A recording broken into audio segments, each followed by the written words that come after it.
Kabila n'acceptera pas que ces pays connaissent les déluges prophétisés par ceux qui ont dirigé ces pays pendant plus de 37 ans, quand même. Avec tout ce qu'il a fait comme effort et sacrifice, né dans le maquis. J'entends les gens parler de s'il y a des raisons de se venger. Mhm. En politique, quand on est homme d'État, on se bat pour le peuple, on se bat pour les idées, on se bat pour des valeurs. Et non pour On une se bat quelconque pas. vengeance.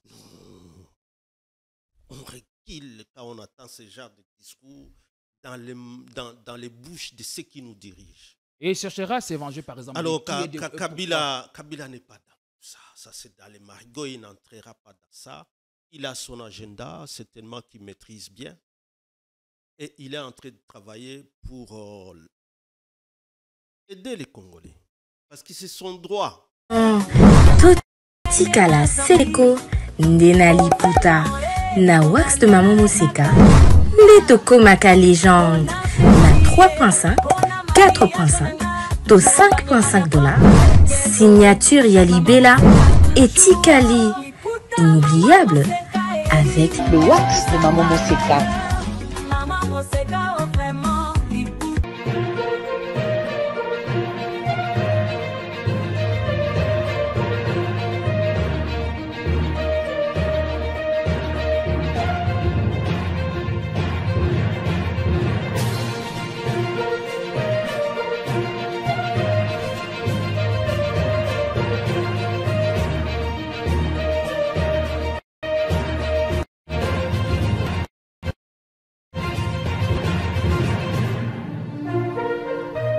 Comme on le sait, notre pays entretient de rapports complexes avec sa mémoire nationale en braquant le projecteur sur l'actualité de Laurent Désiré Kabila. Eh bien, nous avons donc conscience d'imposer tacitement à la nation congolaise s'interroger sur elle-même, sur son avenir et même sur son histoire. Et donc, au cours de cette émission, mesdames et messieurs, chers internautes, nous allons faire un focus sur le 24e anniversaire de la disparition tragique de celui qui est considéré comme le soldat du peuple, Laurent Désiré Kabila, assassiné lâchement le 16 janvier 2001. Alors, nous allons nous poser un certain nombre de questions au cours de cette émission. Que restait-il de Mouzé Kabila? Qu'avait-il apporté au peuple congolais?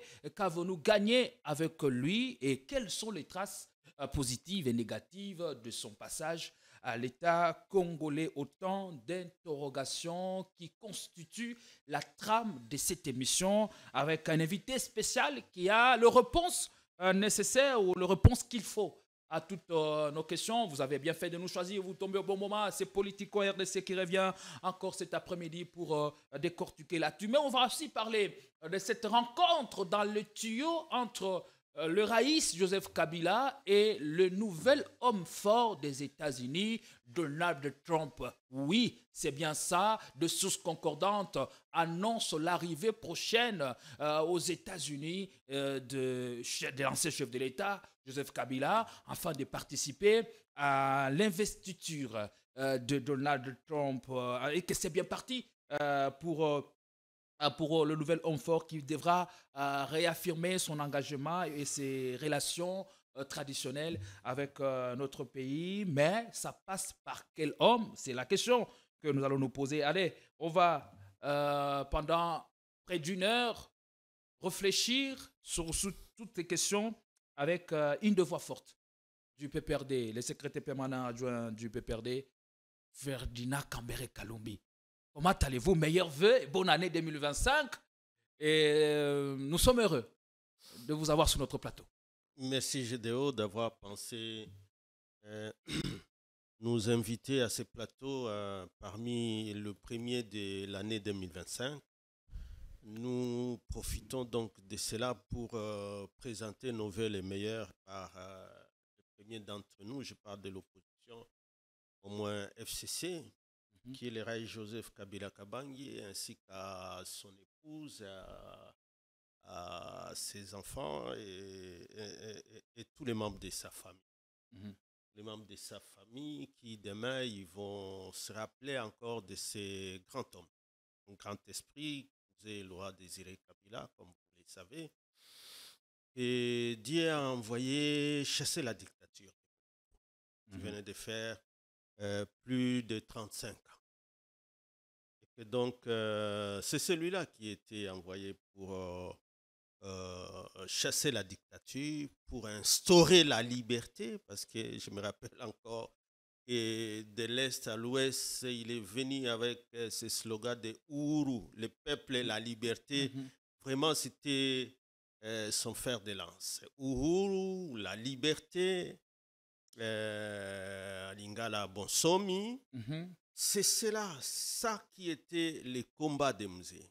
Donc, un kabiliste qui n'est pas sensible à une dérive dictatoriale n'est pas un kabiliste, en réalité. Mzee, c'est un souverainiste aussi. Il combattait aussi pour que ce Congo soit celui qui est le Congo des ancêtres, au centre de l'Afrique, et qui doit non seulement faire le bonheur des peuples congolais, mais aussi rayonner pour l'ensemble de l'Afrique et pourquoi pas du monde. Ce n'est pas pour rien que Dieu l'a placé au centre avec autant de richesses qu'il y a, mais que parfois, ceux qui nous dirigent aujourd'hui, nous ne savons pas si ils en ont la conscience pour diriger à l'intérêt de tous les peuples congolais dans l'ensemble, à l'intérêt de l'Afrique et à l'intérêt du monde.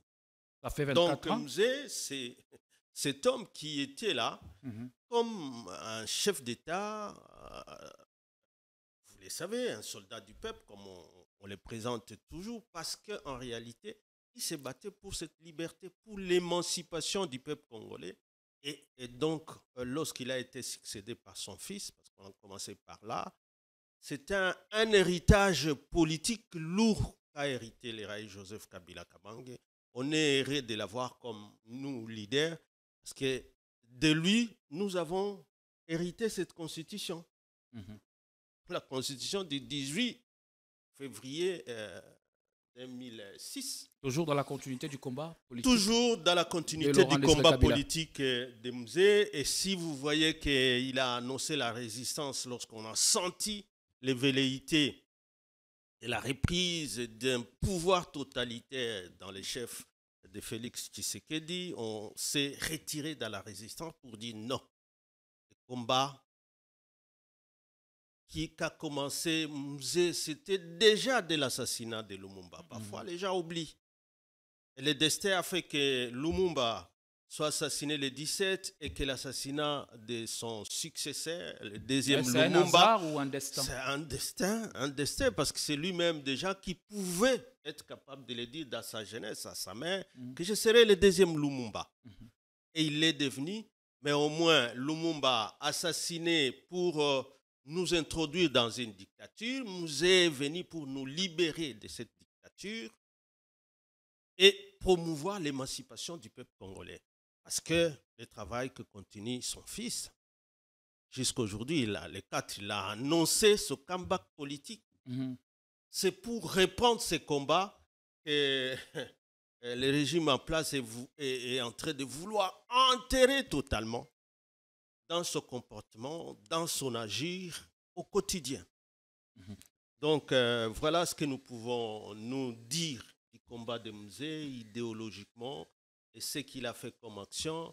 Et dans cette liberté-là, où on voit que l'émancipation passe par la démocratie parce que son combat, perdu par l'assassinat de Mzee et repris par lui lorsqu'il vient avec l'AFDEL, c'était toujours de ramener à ce que tout le monde sache que le pouvoir, c'est celui du peuple, pour le peuple et par le peuple congolais. Et quand vous lisez cette constitution ici, vous allez effectivement vous rendre compte que son fils Leraïs a promulgué cette constitution. Il en avait conscience. Il en avait conscience parce que lorsque vous voyez que la constitution de la République n'est pas simplement un livre pour l'organisation du pouvoir. Non, c'est aussi un livre ou un code qui préserve les libertés publiques et les droits fondamentaux des citoyens. C'est les codes aussi imposés à tout le monde pour que lorsque les institutions n'y parviennent pas, que le peuple s'exprime, même par la rue. C'est l'article 60. Et jusqu'à instituer, lorsqu'un quelconque ou des dirigeants seraient tentés de vouloir nous ramener dans la dictature, pensez à instituer cela à une infraction de haute trahison, une infraction imprescriptible. Je disais que Mouzé avait donc trois voilà projets. Ce combat. Je suis sûr que là où se trouve Mouzé aujourd'hui, il doit être heureux que son fils ait laissé à ce grand pays cette constitution. Et c'est de là que je salue tous ceux-là qui se joignent à tous ces combats contre le changement de la constitution, alors que notre pays est occupé aujourd'hui à l'Est. On va parler de tout ça. C'est la guerre. On va parler de tout ça et de tout ce combat et de l'héritage politique, idéologique, et je dirais même philosophique, laissé son fils Joseph Kabila. Nous allons nous poser certainement la question de savoir si on arrive à préserver cet héritage. Mais ça fait 24 ans depuis la disparition tragique de Laurent Désiré Kabila. Et Kabila, avant la prise du pouvoir, par les armes bien sûr, il avait 3 projets majeurs de démocratiser, libérer, démocratiser et reconstruire les pays.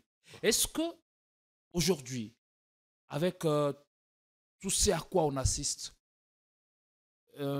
c'est un combat qui est d'actualité? Oui, bien sûr. C'est là où on est. Je crois que c'est pas ça que j'ai introduit.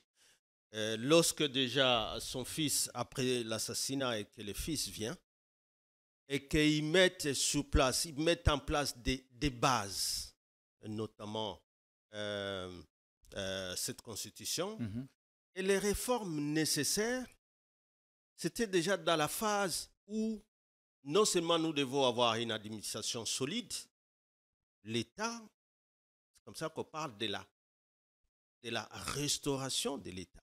Il fallait donc reconstruire l'État lui-même, lui donner des institutions qui sont démocratiques.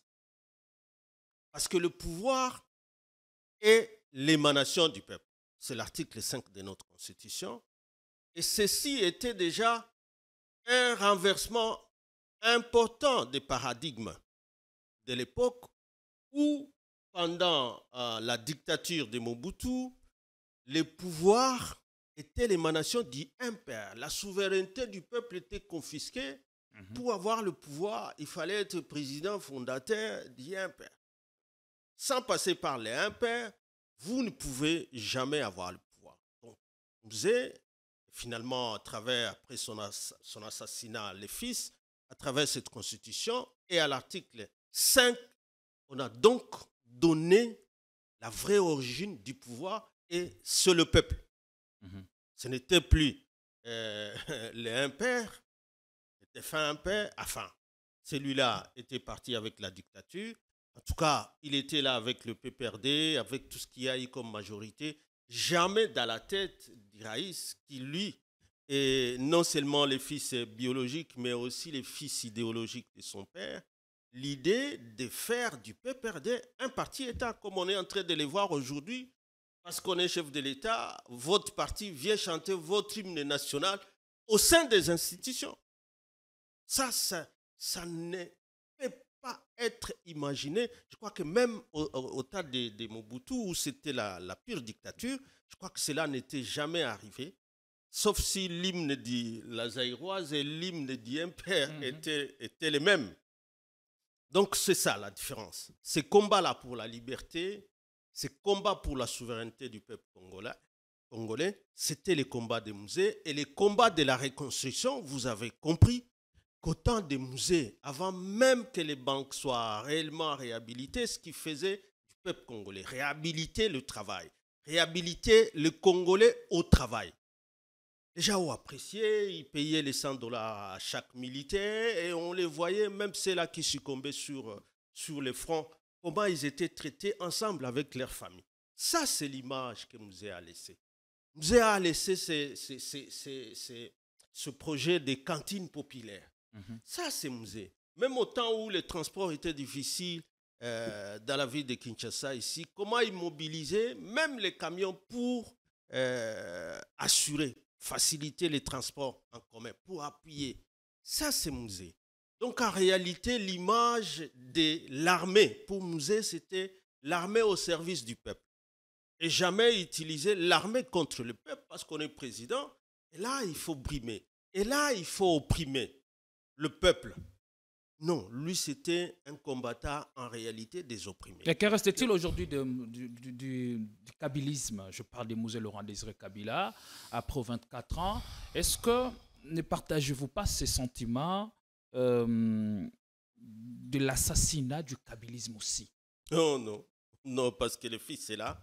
En tout cas, ça a continué, non seulement à travers le PPRD, parce que l'initiateur ou le président aujourd'hui, c'est lui qu'on peut, c'est lui le numéro 1 pour porter les kabylistes. Est-ce que ce sont les mêmes valeurs qui se transmettent aujourd'hui à la nouvelle génération qui arrive et qui est dans l'arène politique? Voilà, je crois que c'est des bons droits qu'aujourd'hui la Fondation a choisi les thèmes pour se remémorer encore Musée, celui de renforcer la capacité de la jeunesse. Parce que c'est là. Si les fils, les Raï Joseph Kabila, Kabangé, pour ce qu'il lui avait été demandé, s'il y avait quelque chose qu'il pensait qu'il n'a pas réussi à faire, c'était justement cet homme congolais. Parce que ce combat des Musées, c'était, quand on parle de Kadogo, c'était qui? C'était la jeunesse. En réalité, c'est eux qui ont compris, c'est toujours la jeunesse qui doit comprendre. Des petits-enfants, en des termes beaucoup plus simples, des petits-enfants. Jeunesse, quand on parle de la jeunesse, c'est la jeunesse, c'est pas les petits-enfants. Les petits-enfants sont avec la maman. Okay. Donc, ils ont pris ce combat à bras-le-corps et ils ont libéré. On a chassé la dictature. Et il n'a pas eu assez de temps, mais au moins il avait un fils idéologiquement formé aussi, qui a poursuivi les combats et les bases sont dans la Constitution.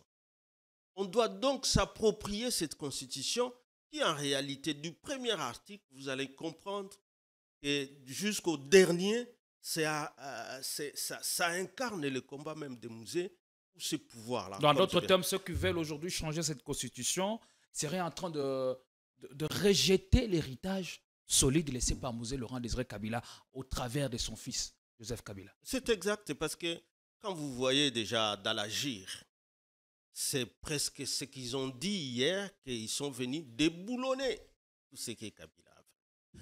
Et on n'est pas étonné lorsqu'on le voit déjà au deuxième mandat, qui doit être le deuxième et le dernier, au moins pour ce cycle. Quelqu'un vouloir dire je vais changer. Mais les idées qui viennent sur lesquelles sont encore des velléités de la dérive dictatoriale, d'un pouvoir totalitaire. Je ne sais pas gérer les pays parce que j'ai la pression des partis politiques sur moi. J'ai la pression des associations. Donc les partis politiques, les abandoki. Les églises, les abandoki. Donc, tout ce qu'on a fait dans la Constitution ici, parce que, par exemple, lorsque vous lisez l'article 7 de cette Constitution-là, et même l'article 8, je crois, l'article 8 qui parle, d'abord, l'article 7 qui a prévu que ce soit une infraction imprescriptible de haute trahison, toute tentative de vouloir nous ramener dans une dérive dictatoriale, un parti unique. Les pensées seulement, c'est déjà une haute trahison. Mais pour eux, ce n'est pas un problème. Ils ont besoin d'un pouvoir.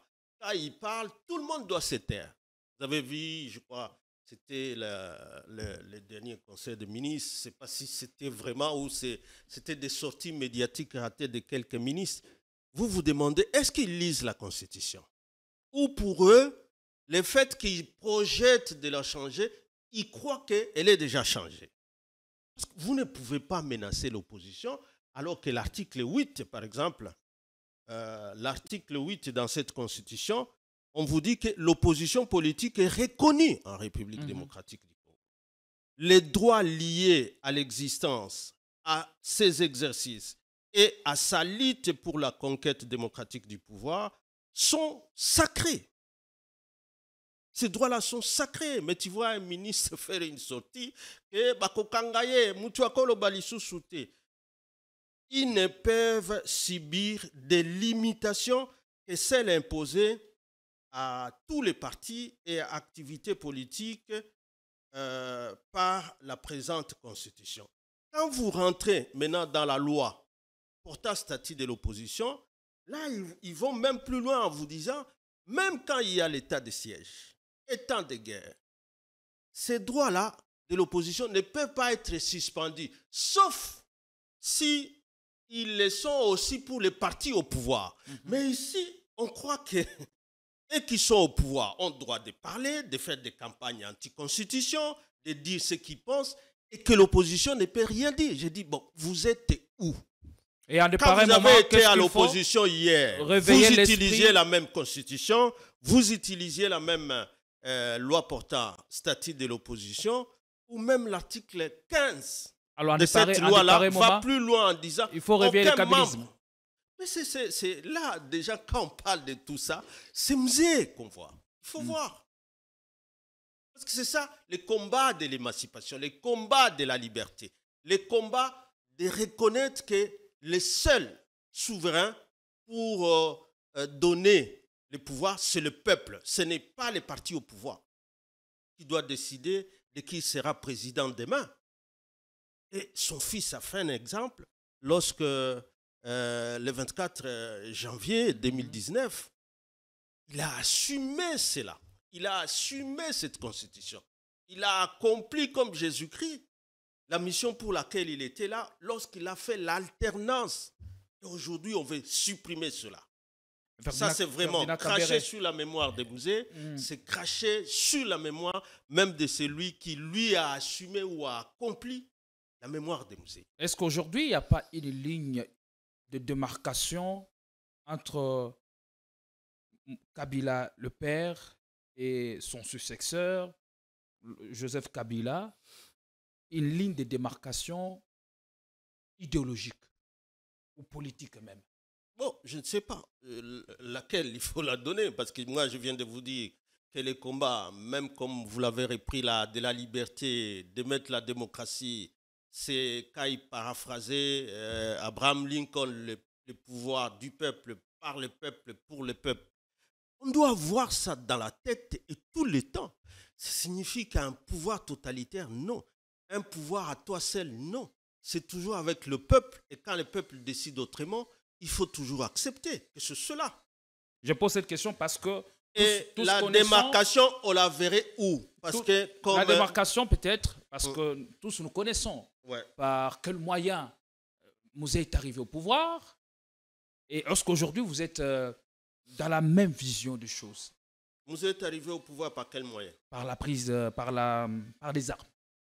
Mais parce que c'était imposé avec la classe politique qui était là. Mouzé, c'était une révolution populaire. Alors il a mobilisé tous les peuples, surtout les peuples qui étaient prêts à aller désarmer finalement le pouvoir qui venait de faire 37 ans. Aujourd'hui, vous dénoncez la dérive dictatoriale qui s'installe à une vitesse de croisière. Est-ce que vous êtes aussi tenté d'être dans le même schéma où il y a une nette démarcation et qu'aujourd'hui, avec un peu de recul, le kabylisme avec le PPRD, ce n'est pas la même chose? Non. C'est comment le PPRD va arriver à redevenir l'AFDEL, par exemple? Comment il le fera? Alors que déjà avec cette constitution, le pouvoir, c'est au peuple. Aujourd'hui, le PPRD est avec le peuple. Vous êtes en train de voir que le président national du PPRD, qui est l'autorité morale du FCC, comment il est en échange d'idées avec les autres leaders de l'opposition. C'est cela. Parce qu'en réalité, ces combats-là, c'est un combat du peuple. C'est un combat qui doit être porté par le peuple. Je dis, ce combat de Mouzé, on ne peut pas les ramener à quelqu'un qui a pris les armes contre... Il n'y avait pas de démocratie dans le pays. Ce n'était pas une rébellion, c'était une révolution? C'était une révolution populaire Mais si les gens n'avaient pas accueilli cette révolution populaire-là, de cette manière-là, en tout cas, peut-être qu'ils ne seraient jamais partis du sud qui où ils étaient pour arriver à Goma, pour arriver à Kisangani, pour arriver à Kinshasa. Alors, maintenant, ça, c'est au niveau du parti. Ouais. On sait qu'il y a un groupe qui s'identifie à Mouzé Kabila ou même au kabylisme. Maintenant, sur l'échiquier national, quelles sont les valeurs du soldat du peuple dont nous avons hérité au sein de l'opinion nationale? Bon, ces valeurs-là, c'est que, au moins, comme je vous ai dit, il y a d'abord cet acte fondamental, un acte juridique fondamental qui est laissé. C'est le résumé de tout. Tout est dedans. Nous est dans cette constitution-là. Si vous voyez Kabila, lorsque son fils reprend, que moi j'ai bâti campagne pour cette constitution. C'était en réalité Mouzé qui habite cette constitution. Dans les combats de l'émancipation du peuple, dans les combats de la liberté, dans le combat d'asseoir la démocratie dans notre pays, dans le combat de la reconstruction, ça fait toujours mal que vous appreniez que, bon, les gens détournent comme les sujets d'actualité où il y a une association, je ne sais pas si c'est un organisme public, on a Fonarev. Ça, c'est la contribution du politique, mais de manière générale, en tant que peuple congolais, c'est donc l'impunité. Qu'est-ce que nous avons hérité du soldat du peuple comme valeur cardinale, mais c'est ce fondamentale. Que nous disons. Ça veut dire parce qu'il a eu à nous enseigner sur l'autoprise en charge, le patriotisme, ne jamais trahir le Congo. Est-ce que nous avons ça aujourd'hui? Nous avons gardé ces messages et nous préservons ces belles héritages. Oui, ça veut dire à notre temps, nous avons fait ce qu'on pouvait pour les 18 ans, pour cet instant-là, et que ceux qui sont venus au nom de l'alternance, au nom du principe de l'état de droit, qui limite les mandats de 5 fois 5 lorsque le peuple vous l'accorde, et qu'aujourd'hui nous constations qu'il y a une rupture dangereuse contre tout ce qui a bâti, tout ce que Mouzé a bâti comme valeur de la démocratie, notamment l'état de droit, notamment la justice indépendante, qui a été aussi verrouillée à l'article 220, tout ce qui est là. Et même le rapprochement de l'administration auprès, la décentralisation, même si ce n'était pas encore effectif. Mais déjà les pensées et aller jusqu'aux chefferies et secteurs, pour qu'il y ait déjà la démocratie, même à ce niveau-là, lorsqu'on fait le choix de ceux qui doivent diriger, c'était déjà pensé que c'est le peuple-là qui doit être, qu'on doit faire participer à l'administration de la chose publique. Que le peuple le sache à chaque niveau de l'État. Parce que l'État, dans cette constitution, est à 3 niveaux. Ce n'est pas seulement le pouvoir central de Kinshasa, mais il y a le pouvoir au niveau régional qu'on appelle de province. Il y a le pouvoir au niveau des ETD qu'on appelle les ETD. C'était une façon de faire participer le peuple à la gestion de l'État. Et ça, c'est un défi.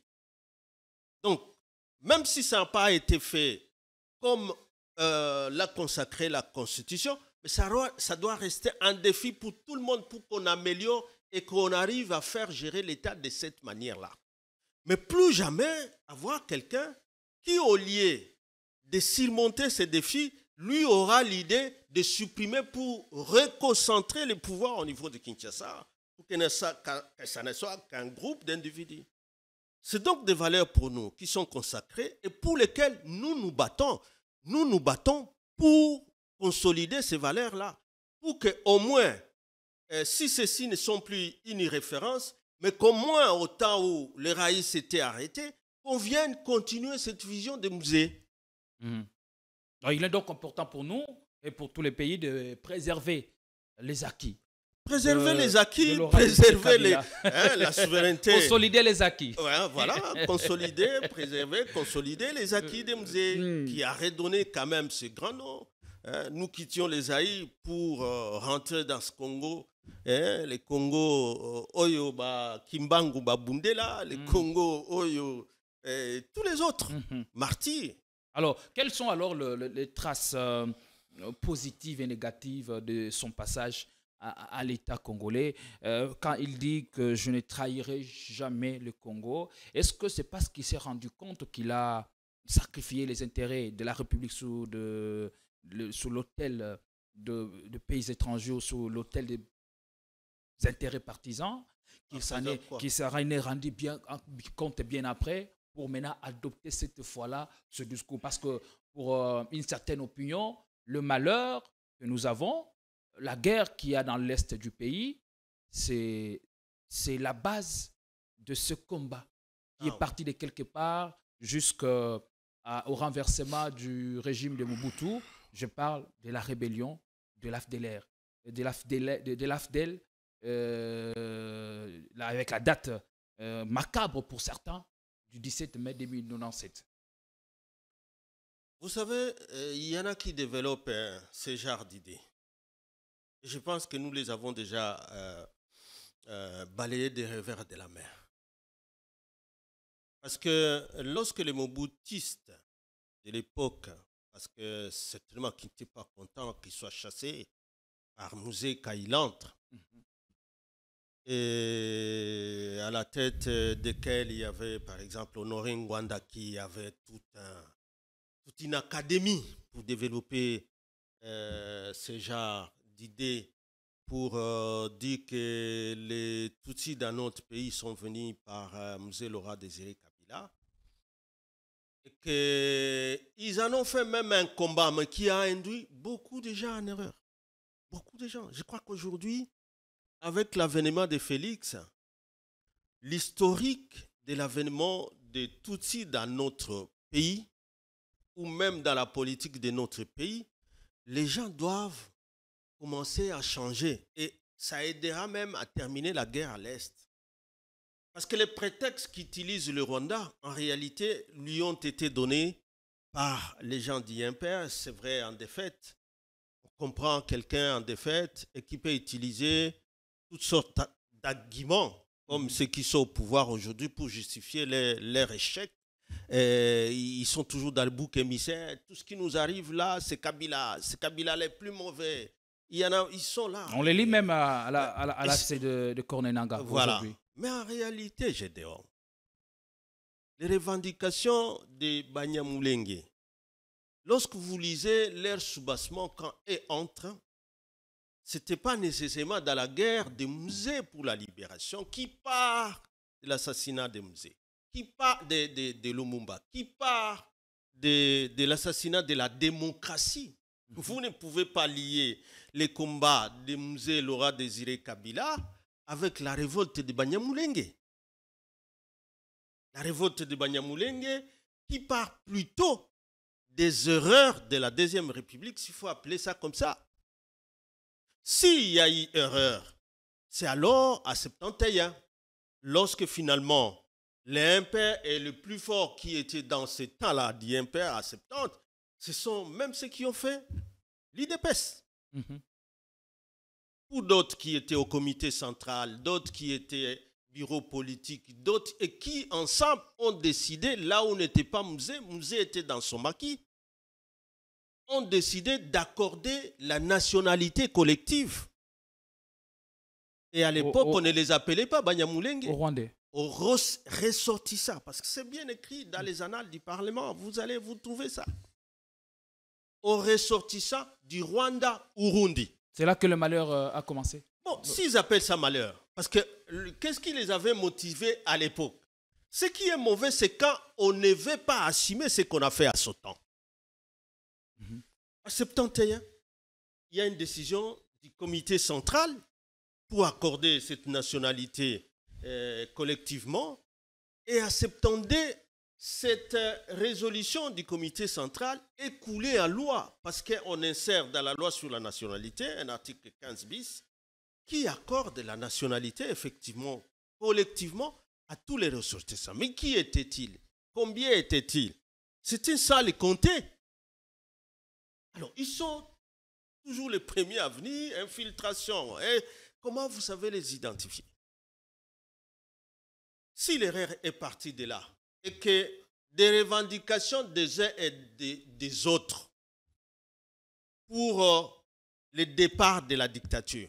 Alors, il ne faut pas dire que tout ce qu'il y a eu comme erreur de la gestion de l'État depuis les impairs, c'est Musée qui doit assumer ça. C'est là où il y a la tricherie. Parce que même la guerre... Ce débat n'en est pas un.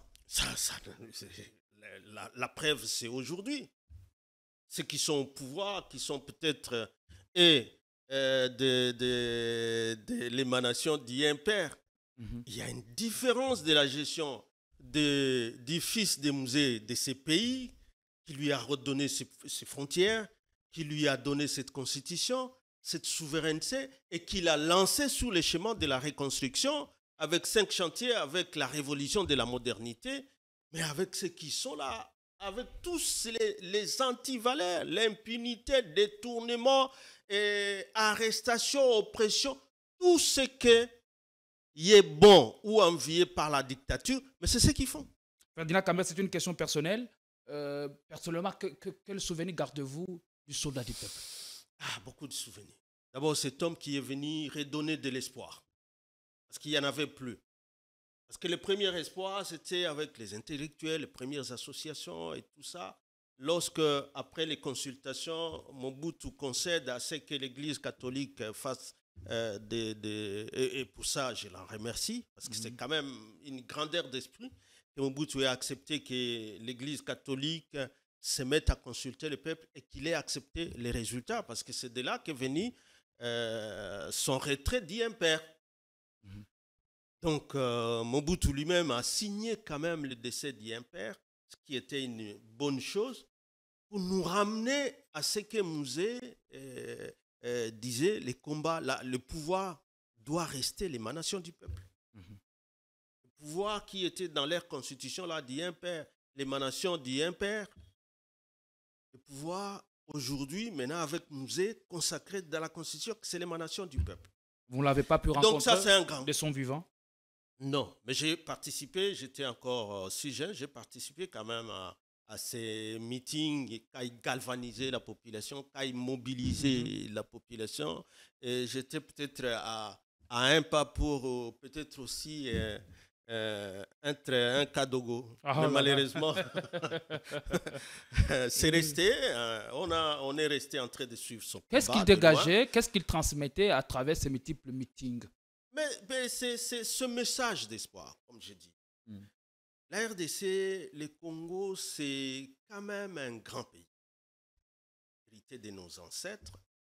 C'est vrai, dans ses limites, il y a eu la participation, même si, bon, en mettant sous la balance les erreurs de Léopold II, de tout ça, mais c'est quand même des semins que Dieu a utilisés pour que finalement notre souveraineté dans ses limites, et avec les frontières que nous avons aujourd'hui pour lesquelles nous nous battons, il faut savoir dire merci.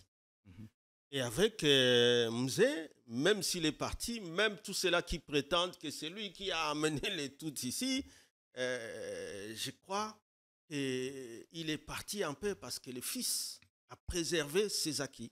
Allez. Ne jamais trahir les Congos, ça continue. Ne jamais trahir les Congos, ça veut dire c'est préserver le pouvoir là, pour qu'il reste l'émanation et que quand le pouvoir est là, il doit travailler pour le peuple parce que c'est le peuple qui doit donner à qui il veut et quand il veut.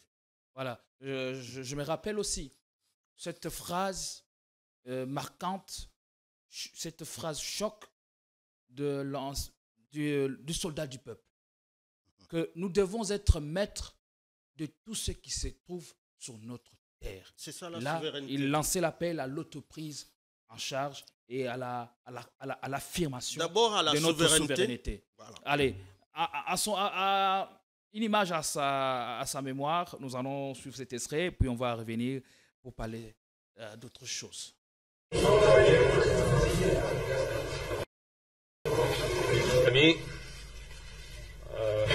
Le Congo n'a pas besoin, n'a pas la tradition des sang. Et tout le monde le sait. Le génocide, c'est à Kigali, c'est au Burundi. Nous sommes 450 tribus chez nous. Et les gens vivent dans la concorde. Nous ne sommes pas des tribus qui se tirent dessus. Alors aucune tradition de violation des droits de l'homme, c'est une politisation de la propagande pour essayer de nuire à un gouvernement qui ne satisfait pas à l'ancien clientélisme que était celui de la fameuse Deuxième République, Dieu père. Nous respectons les droits de l'homme. Il faut aller sur le terrain pour vous rendre compte qu'il n'y a... Les troupes étrangères sont venues occuper un pays souverain. Le Koweït a été occupé. Et vous avez vu l'armada pour bouter dehors les occupants. Dans notre cas, tout le monde est calme. 2 poids, 2 mesures. L'injustice, maintenant, il faut en mettre fin. Et est-ce que ça fait partie d'une repositionnement? Et les accusations de génocide, Monsieur le Président?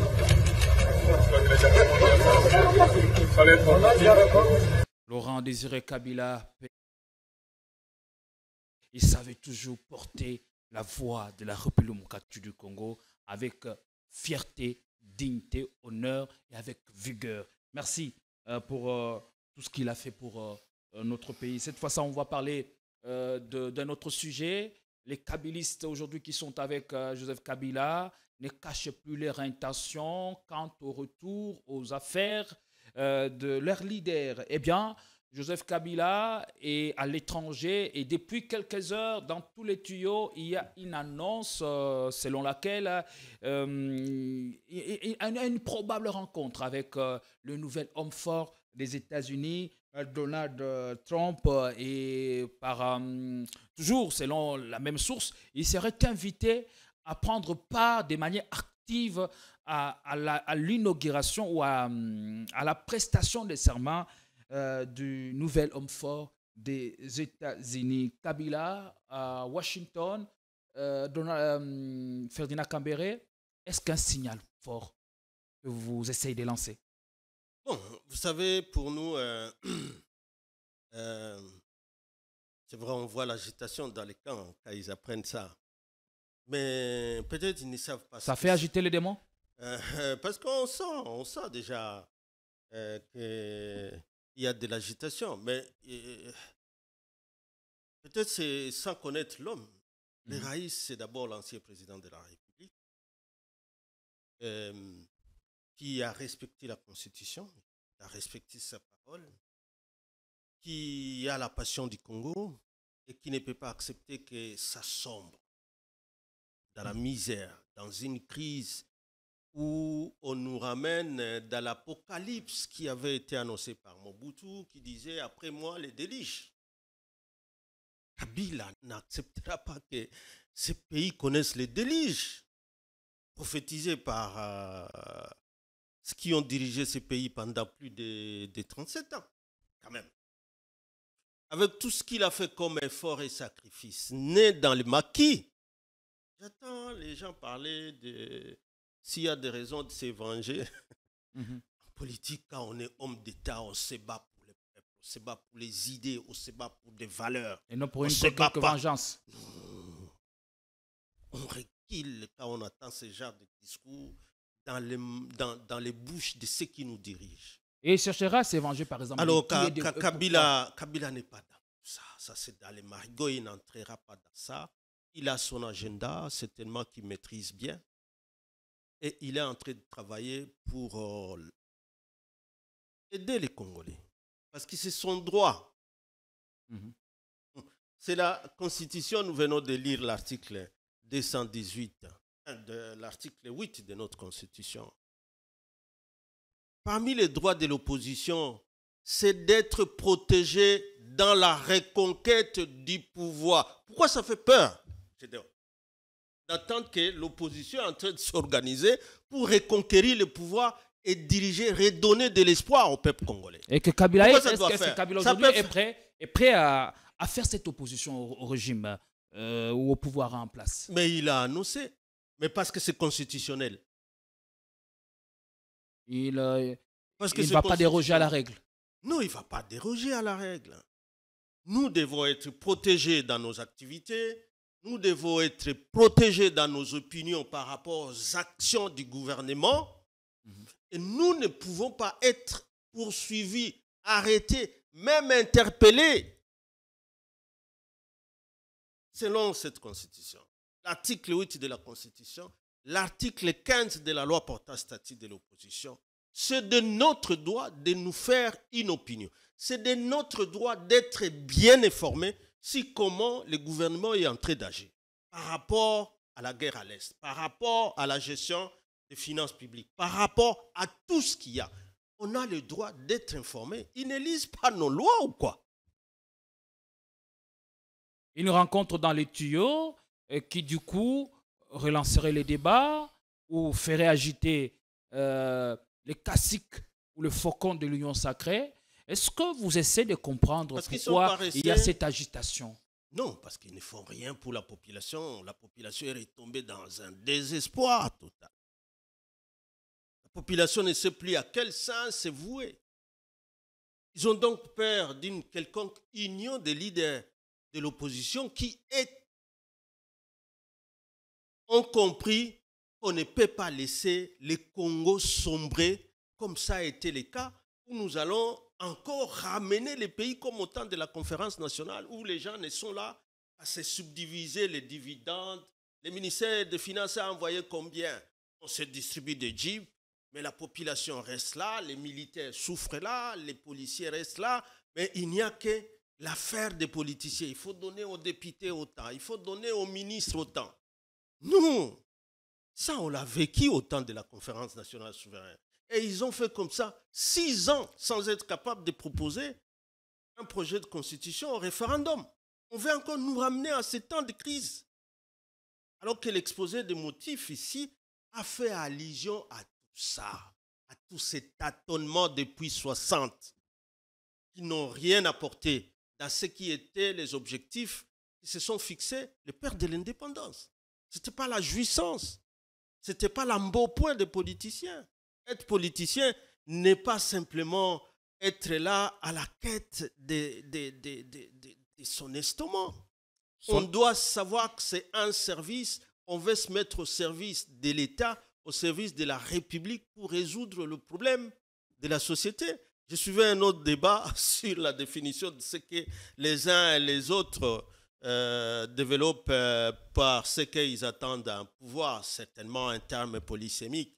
Mais en réalité, pour quelqu'un qui a une vision, pour quelqu'un qui demande un mandat du peuple, il doit savoir qu'il n'est que serviteur. Parce que le pouvoir est du peuple.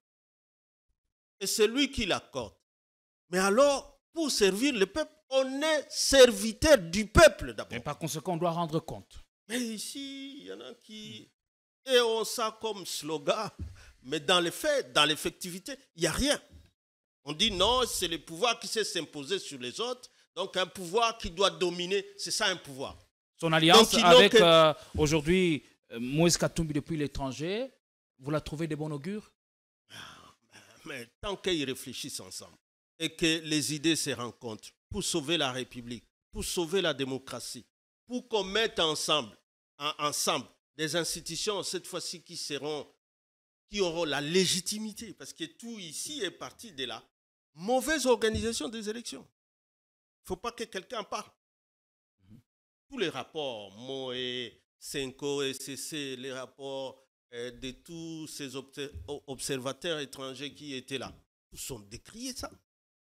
Et les résultats ne pouvaient être que celui qu'on est en train de vivre. Ils sont là, incapables de constituer les institutions. Ils peuvent bien parler de l'opposition, mais à l'union sacrée, c'est le désordre total. C'est la débandade. Chacun a son discours. Est-ce que ça rassure?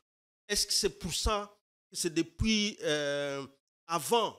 C'est pour ça que vraiment Kimbangu a été assassiné. Je suivais. C'est pour ça que les Lumumba ont été assassinés. Qui mettait en C'est garde. pour ça que Mouzé a été assassiné. Qui mettait en garde le chef de l'État de ne pas être distrait.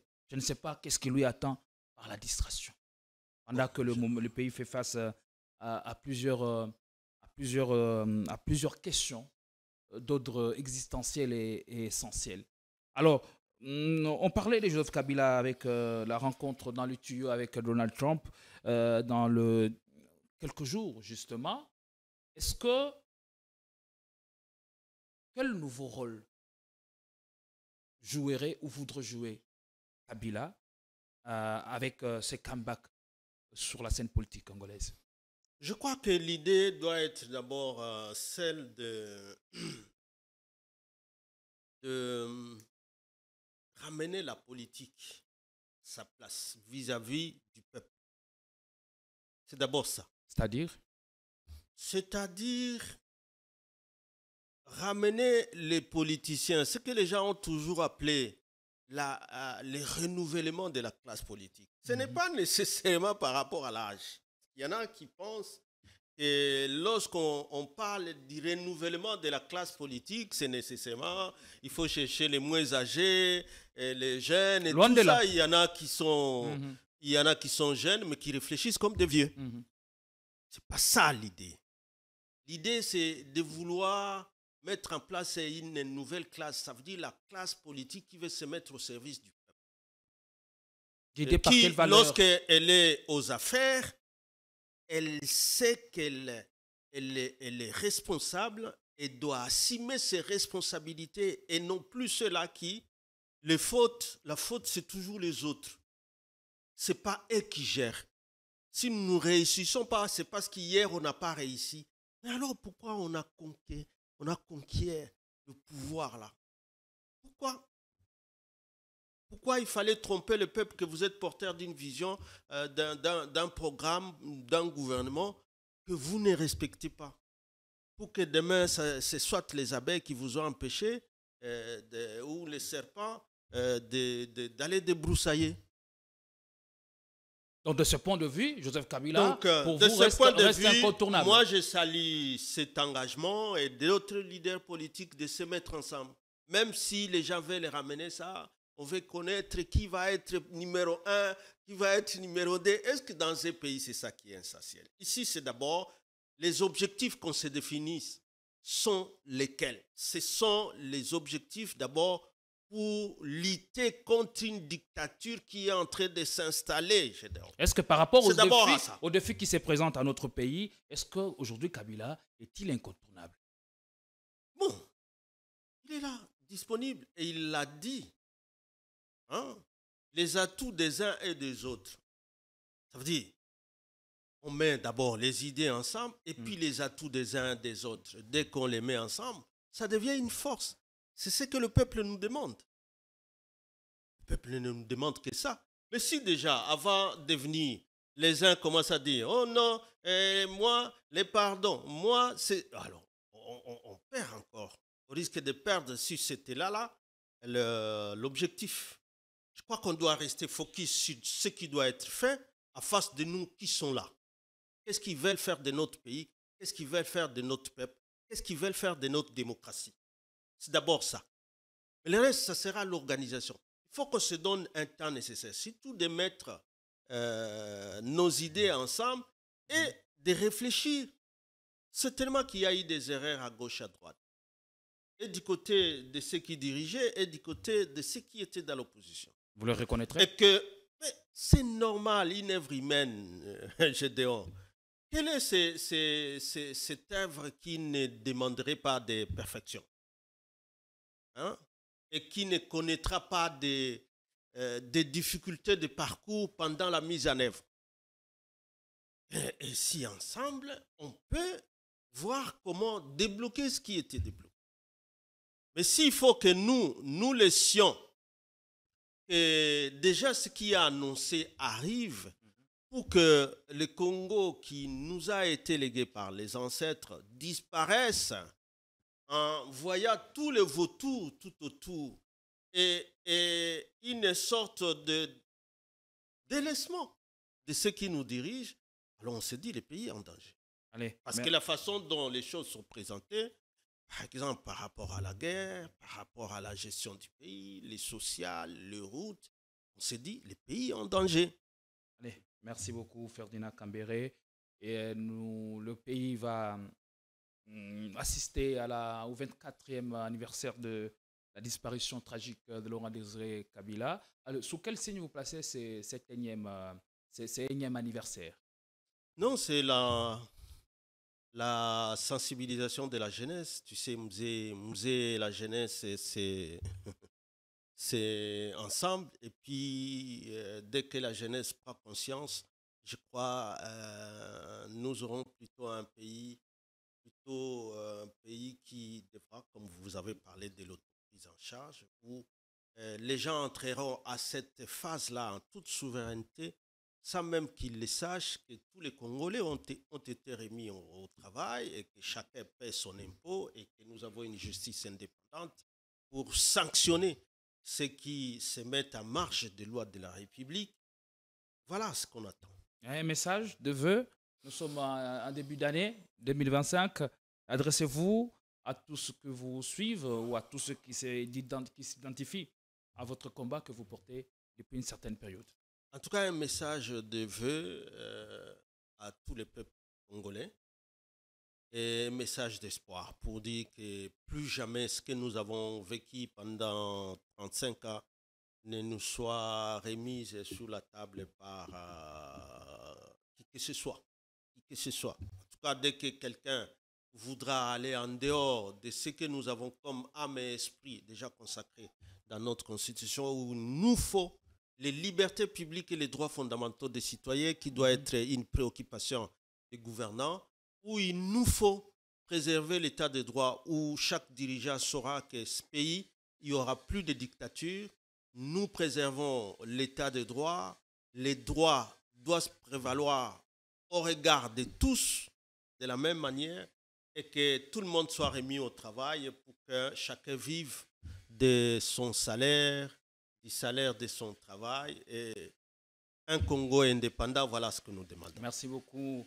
Pour être heureux dans la vie, il est essentiel d'ignorer deux choses, la vie des autres et la vie des autres. En se détachant du jugement des autres, on s'offre la liberté d'être soi-même et de vivre un bonheur sincère. Nous sommes arrivés à la fin. Abonnez-vous et continuez à nous regarder. Bonne semaine et bon début de soirée à toutes et à tous. Merci.